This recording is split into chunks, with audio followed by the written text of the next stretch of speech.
देखिए, सबसे पहले तो मैं आपको ये बताना चाह रहा हूँ कि सुप्रीम कोर्ट में कोई भी डॉक्यूमेंट्स अगर दौरान बहस पेश किया जाता है, अव्वल तो यह है कि जब पिटीशन पेश होती है तो वो दस्तावेज साथ में लगाने होते हैं कि साहब ये जो पिटीशन हम पीआईएल लगा रहे हैं, इन पीआईएल के अंदर हम इन दस्तावेजों को शामिल कर रहे हैं। यहाँ पर शांति भूषण ने इस प्रकार से नहीं किया। यहाँ पर उसने दौरान बहस कुछ ऐसे डॉक्यूमेंट्स पेश किए जिनके ऊपर रिलाई नहीं कर सकते थे और वो गृह मंत्रालय से गायब थे। इसलिए वेणुगोपाल जी ने ये कहना हुआ कि इन दस्तावेज वहां से चोरी हुए हैं, इसकी जांच करके इसके लिए जो भी जिम्मेदार व्यक्ति होगा उसके बारे में होगी। और अभी 8 तारीख इसीलिए केवल 2 दिन की तारीख ली है कि 8 तारीख को ये सारी चीज स्थिति स्पष्ट हो जाएगी, पहली बात। दूसरी बात मैं कह देना चाहता हूं कि पूरे 5 वर्ष तक जब विपक्ष को और विशेषकर राहुल गांधी जी को ये कोई मुद्दा इस प्रकार का मोदी जी के खिलाफ नहीं मिला पूरे 5 साल तक, और उन्होंने देखा कि देश और विदेश में भाजपा के मोदी सरकार की पूरी प्रशंसा हो रही है। विदेशों के अंदर बहुत, उसका एक ताजा उदाहरण अभी जब पुलवामा का जब घटनाक्रम हुआ 3 घंटे से पूर्व 54 देशों के बड़े देशों ने यह कहा कि हम भारत के साथ आतंकवाद की लड़ाई लड़ रहे हैं। ऐसे में जब पूरे देश के अंदर मोदी सरकार जी की वाहवाही हो रही थी तो केवल इस कारण से कि इस राफेल को लेके आए और बिना किसी आधार के एक भी दस्तावेज आज तक ऐसा नहीं आया सामने जिसके आधार पे कहा जा सके कि इस मामले में कोई बात नहीं है। और मैं कह देना चाहता हूं कि इन सब बातों के ऊपर जब सुप्रीम कोर्ट ने इसके ऊपर मोहर लगा दी थी, उसके बावजूद देश की सुरक्षा के साथ खिलवाड़ करने के उद्देश्य से इस राफेल के मुद्दे को लेकर आ रहे हैं। और जनता ये समझ चुकी है कि ये राफेल नहीं है, ये राहुल फेल का मुद्दा है, ये राफेल का मुद्दा नहीं है। तो सीधे तौर के ऊपर ये जो अभी आज जो घटनाक्रम सुप्रीम कोर्ट में हुआ उसमें स्पष्ट रूप से वेणुगोपाल जी ने कहा है कि हम इन दस्तावेजों को रिलाई नहीं कर सकते,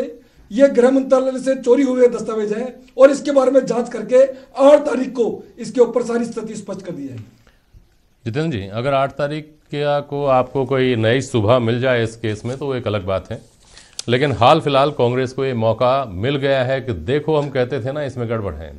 देखो हम लगातार कह रहे थे कि चौकीदार ये है, चौकीदार वो है, हम सही कहते थे, इसलिए फाइल गुम गई। फाइल गुम गई नहीं, घुमा दी गई। फाइल चोरी नहीं हुई, चोरी करवा दी गई। दस्तावेज खुर्द-बुर्द कर दिए गए। हाल फिलहाल तो ये कहने का मौका रहेगा ना शारदाकांत शर्मा जी के पास, देखिए मुस्कुरा रहे हैं। वो तो पिछले 1 वर्ष से जैसा भी आपने बताया कि राहुल गांधी जी जिस प्रकार से जितने हल्के स्तर के ऊपर आकर के और जितने निम्न स्तर के ऊपर आकर के इस राफेल को मुद्दा बना के जो बयान दे रहे हैं उनको भारत की जनता ने बिल्कुल डिनाई कर दिया, उसको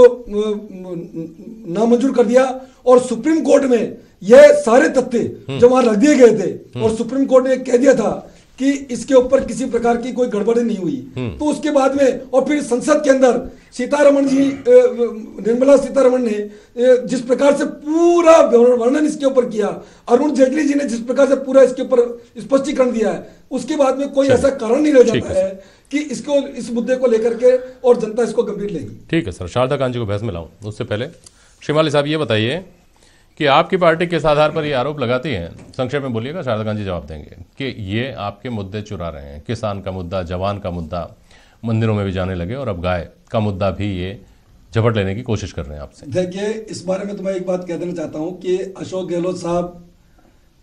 चाहे कितने भी इस बारे में बयान दे करके वो जनता के वोटों को लुभाने का प्रयास कर लें, पर इन चुनाव के बाद में यहाँ पर सचिन पायलट मुख्यमंत्री रहेंगे या अशोक गहलोत साहब मुख्यमंत्री रहेंगे, इसके बारे में तो अभी इसी पे तय होना है सब कुछ। और जिस प्रकार से अखबारों में जो अलग अलग स्टेटमेंट आ रहे हैं, आप ये देखिए आज के समाचार पत्रों में सचिन पायलट साहब ये कह रहे हैं कि मैं किसी भी नेता पुत्र को हम उनको टिकट नहीं देंगे, तो हाथों हाथ प्रेस कॉन्फ्रेंस करके अशोक गहलोत साहब को ये उसी समय ये कहना पड़ा कि नहीं, मेरे बेटे को पार्टी कहां से लड़ाएगी ये पार्टी तय करेगी। अरे भाई, अभी तो टिकट ही नहीं बढ़े। तो जिस प्रकार की अंदरूनी राजनीति चल रही है, उस अंदरूनी राजनीति के आधार पर ये किस प्रकार के ये इन मुद्दों को ले ले, देश की जनता, राजस्थान की जनता जानती है कि राजस्थान पहला ऐसा प्रदेश था जब गायों के विषय को लेकर मंत्रालय की स्थापना हुई। 185 करोड़ रुपए का बजट पारित हुआ और गायों के ऊपर नगर निगम पहले तो आपने दूसरा मुद्दा उठा दिया ना।